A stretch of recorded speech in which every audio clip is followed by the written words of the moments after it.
বিসমিল্লাহির রহমানির রহিম। ১৯৭১ বাঙালি মুসলমানদের ইতিহাসের নতুন এক দিগন্ত উন্মোচনের বছর। ১৯০ বছরের পরাধীনতার অভিশাপ মুক্ত হয়ে আরেক পরাধীনতার বেড়াজালে ১৯৪৭ আবদ্ধ হয়ে পড়েছিল বাঙালি মুসলিম সমাজ। ভৌগোলিকভাবে বিচ্ছিন্ন দুইটি ভূখণ্ড একক দেশ হিসেবে প্রতিষ্ঠিত হল। কথা ছিল, মানুষ মানবিক মর্যাদা নিয়ে বাঁচতে পারবে, সাম্য প্রতিষ্ঠা হবে, সামাজিক ন্যায় বিচার কায়েম হবে, উন্নতি, সমৃদ্ধি ও ভ্রাতৃত্ব প্রতিষ্ঠা হবে। কিন্তু আদতে দেখা গেল ইংরেজ উপনিবেশনের বদলে পাকিস্তানি উপনিবেশ কায়েম হয়েছে। একই দেশের একাংশের নেতারা অন্য অংশের মানুষের সাথে সাম্রাজ্যবাদী আচরণ করছে। বাংলার মানুষকে দ্বিতীয় শ্রেণীর নাগরিক বানিয়ে রাখা হচ্ছে। সরকারি চাকুরি, নিরাপত্তা বাহিনীতে বাঙালিদের বঞ্চিত করা হচ্ছে। উন্নয়নে বৈষম্য হচ্ছে। সোনার বাংলা শ্মশানে পরিণত হচ্ছে। স্বভাবতই রুখে দাঁড়ায় বাঙালিরা। সাম্য, মানবিক মর্যাদা ও সামাজিক ন্যায় বিচার নিশ্চিত করার জন্য ব্যাকুল বাংলার মানুষ তাদের ওপরে চাপিয়ে দেয়া এক যুদ্ধে জীবন বাজি রেখে সংগ্রাম করে। লাখো শহীদের জীবন, রক্ত, হাজারো মা বোনের সম্ভ্রমের বিনিময়ে অর্জিত হয় আরেকটি স্বাধীনতা। আবারও আশায় বুক বাঁধে বাংলার মানুষ। এবার বুঝি নিজস্ব সংস্কৃতি, বোধ, বিশ্বাস ও নিজস্ব চেতনাবিধৌত পন্থায় রাষ্ট্র, অর্থনীতি ও সমাজনীতি প্রতিষ্ঠা করা যাবে। এবার বুঝি বাঙালির কাঙ্ক্ষিত মুক্তি, সমৃদ্ধি আসবে। কিন্তু হায়, স্বাধীনতার পরে পাকিস্তানি উপনিবেশিক শাসনামলে নির্বাচিত সাংসদদের দায়িত্ব দেয়া হল সংবিধান রচনার। তারা জনমত যাচাই না করে, বাঙালির ইতিহাস, ঐতিহ্য, চেতনার গভীর বিশ্লেষণ না করে ভিনদেশি সংবিধান থেকে ধারণা নিয়ে তৈরি করলেন একটি সংবিধান। স্বাধীনতার পরবর্তী বছরগুলোতে রাজনৈতিক হানাহানি, ক্ষমতার পালাবদলের সহিংসতা, রাষ্ট্রীয় ক্ষমতা ব্যবহার করে অনাচার, আমলাতান্ত্রিক অযোগ্যতা, অদক্ষতা, অর্থনৈতিক ভঙ্গুরতা, বিশৃঙ্খল শিল্পায়ন, অপরিকল্পিত নগরায়ন, মুহুর্মুহু সামরিক অভ্যুত্থান ইত্যাদিতে মানুষের জীবন দুর্বিষহ হয়ে উঠেছিল। এর মূল কারণ ছিল বাঙালির স্বাধীন ভূখণ্ড পরিচালনার জন্য যথার্থ নীতির অনুসরণ না করা। এই বাস্তবতাকে অনুধাবন করে এদেশের শীর্ষ জনবুদ্ধিজীবী, গণমানুষের ঐতিহাসিক সামাজিক প্রতিষ্ঠান, উলামায়ে কেরাম ও দেশের সকল শ্রেণী পেশার মানুষের নেতৃত্ব ও অংশগ্রহণে ১৯৮৭ সালের ১৩ই মার্চ প্রতিষ্ঠিত হয় ইসলামী আন্দোলন বাংলাদেশ। প্রতিষ্ঠার পর থেকেই ইসলামী আন্দোলন বাংলাদেশ দেশের সর্বত্র দেশ, ইসলাম ও মানবতার পক্ষে জনমত গঠনের কাজ করেছে, আজও করে যাচ্ছে। ইসলামী আন্দোলন বাংলাদেশের লক্ষ্য প্রচলিত জাহেলি সমাজ ব্যবস্থার পরিবর্তন সাধন করে ইসলামী আদর্শ বাস্তবায়নের মাধ্যমে খেলাফতে রাশেদার নমুনায় বাংলাদেশকে একটি কল্যাণ রাষ্ট্রে পরিণত করা। উদ্দেশ্য, দুনিয়ায় শান্তি ও আখিরাতের মুক্তি লাভের জন্য আল্লাহ তাআলার সন্তুষ্টি অর্জন। ইসলামী আন্দোলন বাংলাদেশের কর্মসূচি: ১. দাওয়াত।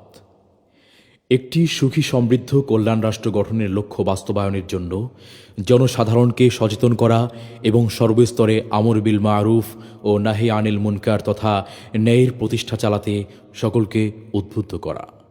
২. সংগঠন। আন্দোলনের উদ্দেশ্য ও লক্ষ্যের প্রতি আগ্রহী সংগঠন, প্রতিষ্ঠান, দল ও ব্যক্তিদেরকে ইসলামী আন্দোলন বাংলাদেশের কাফেলায় সংঘবদ্ধ করা। ৩. জ্ঞানার্জন ও প্রশিক্ষণ। নৈতিকতা সমৃদ্ধ আলোকিত মানুষ গড়ে তোলার লক্ষ্যে প্রয়োজনীয় ধর্মীয় জ্ঞান প্রসারের পাশাপাশি প্রচলিত জ্ঞান বিজ্ঞান চর্চা, কর্মমুখী শিক্ষা ও প্রশিক্ষণের মাধ্যমে জনগণকে সুশিক্ষিত, দক্ষ ও আদর্শিক নাগরিক হিসেবে গড়ে তোলা। সংঘবদ্ধ লোকদের আদর্শিক, আধ্যাত্মিক, রাজনৈতিক, সামাজিক ও সাংগঠনিক দিক থেকে ইসলামী সমাজ গঠনের যোগ্য সৈনিক হিসেবে গড়ে তোলা। ৪. ঐক্য। ইসলামের সুমহান আদর্শের ভিত্তিতে গণমানুষের মধ্যে সুসম্পর্ক ও সংহতি সৃষ্টির চেষ্টা চালানো। ৫. শিক্ষা সংস্কার। জাতীয়ভাবে সর্বজনীন কল্যাণকে সামনে রেখে প্রচলিত মাদ্রাসা শিক্ষার উন্নয়ন এবং স্কুল কলেজ ও বিশ্ববিদ্যালয়ের সাধারণ শিক্ষাকে ইসলামী শিক্ষা ব্যবস্থার সমন্বয়ে কর্মমুখী শিক্ষা ব্যবস্থা প্রবর্তনের চেষ্টা চালানো। 6. খেদমতে খালক। খেদমতে খালক বা সমাজের অবহেলিত বঞ্চিত মানুষের সেবা, জালিমের প্রতিরোধ এবং খেটে খাওয়া মাজলুম মানুষের অধিকার আদায়ে সক্রিয় ভূমিকা পালন করা। 7. সমাজ সংস্কার ও অর্থনৈতিক মুক্তি। সর্বস্তরে সুদ, ঘুষ, দুর্নীতি, সন্ত্রাস, খুন, ধর্ষণ, চুরি, ডাকাতি ইত্যকার সামাজিক ব্যাধি উচ্ছেদ করে গণবিপ্লবের মাধ্যমে একটি আদর্শ সমাজ গঠন করা।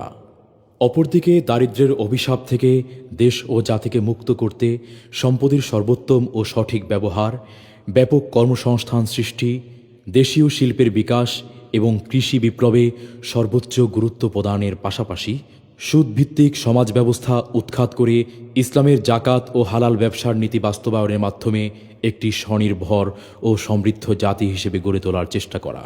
8. অপশক্তি ও অপসংস্কৃতির প্রতিরোধ। জাহেলি অপশক্তি ও অপসংস্কৃতির সয়লাভ রোধ করে সুস্থ ধারার সৃজনশীল ইসলামী সংস্কৃতির বিকাশ ঘটানোর সক্রিয় প্রয়াস চালানো। 9. অমুসলিম বা সংখ্যালঘুদের অধিকার। অমুসলিম বা সংখ্যালঘু সম্প্রদায়ের জান মাল, ইজ্জত আবরুর নিরাপত্তা ও ধর্মীয় স্বাধীনতা সহ সকল নাগরিক অধিকারের নিশ্চয়তা বিধান। 10. গণ আন্দোলন।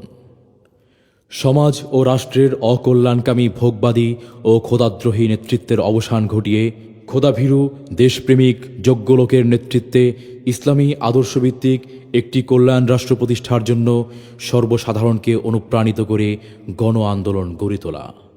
ইসলামী আন্দোলন বাংলাদেশের বৈশিষ্ট্যসমূহ। 1. ইসলামী আন্দোলন বাংলাদেশ প্রচলিত কোনো দলীয় রাজনীতি নয়, বরং এটা দিন কায়েমের এক সর্বজনীন আন্দোলন, যা সম্পূর্ণরূপে আল্লাহ ও রাসূল সাল্লাল্লাহু আলাইহি ওয়াসাল্লাম নির্দেশিত এবং হযরত সাহাবায়ে কিরামের অনুসৃত পথে পরিচালিত। 2. হক্কানি ওলামা, পীর, মাশায়েখ ও দিনদার বুদ্ধিজীবীদের সমন্বিত নেতৃত্ব। 3. সাম্য, মানবিক মর্যাদা ও সামাজিক ন্যায় বিচার প্রতিষ্ঠার একটি নিরবিচ্ছিন্ন গঠনমূলক কার্যক্রম। 4. পরামর্শের ভিত্তিতে সকল কার্যক্রম পরিচালিত। 5. নারী, শিশু ও সংখ্যালঘু সহ সকল দুর্বলের পক্ষে একটি অবিরত আন্দোলন। 6. দেশে বিরাজমান মতাদর্শগত অর্থাৎ এদেশের মানুষ পুঁজিবাদী গণতন্ত্র, সমাজতন্ত্র ও ধর্মনিরপেক্ষতাবাদ চায় নাকি ইসলামী আদর্শভিত্তিক কল্যাণ রাষ্ট্র চায়, সংকট নিরসনকল্পে গণভোট ও মুসলিম জাতিসংঘ প্রতিষ্ঠার প্রবক্তা। 7. রুহানিয়াত ও জিহাদের সমন্বিত প্রয়াস। 8. অপশক্তি, অপসংস্কৃতি ও সকল প্রকার জুলুম নির্যাতন প্রতিরোধে সোচ্চার কণ্ঠ। 9. আদর্শ মানুষ গড়ার এক অনন্য সংগঠন। 10. প্রচলিত ধারার রাজনীতি নয়, বরং আমর বিল মারুফ ও নাহি আনিল মুনকারের দায়িত্ব পালনে একটি ঐক্যপ্রয়াসী শক্তি। 11. ইসলাম বিরোধী সকল কর্মকাণ্ড, নীতি ও পদক্ষেপের বিরুদ্ধে আপোষহীন অবস্থান। 12. এই আন্দোলনের বিপ্লবী স্লোগান, শুধু নেতা নয়, নীতির পরিবর্তন চাই। অতএব দল মত নির্বিশেষে সকলের কাছে উদাত্ত আহ্বান, আসুন দেশের স্থায়ী শান্তি ও মানবতার সার্বিক মুক্তির লক্ষ্যে ইসলামী আন্দোলন বাংলাদেশে যোগদানের মাধ্যমে ঈমানী দায়িত্ব পালন করি এবং বাংলাদেশকে একটি পূর্ণাঙ্গ কল্যাণ রাষ্ট্রে পরিণত করার সর্বাত্মক আন্দোলনে অংশগ্রহণ করে উভয় জাহানের কামিয়াবি অর্জন করি। আল্লাহ হাফেজ।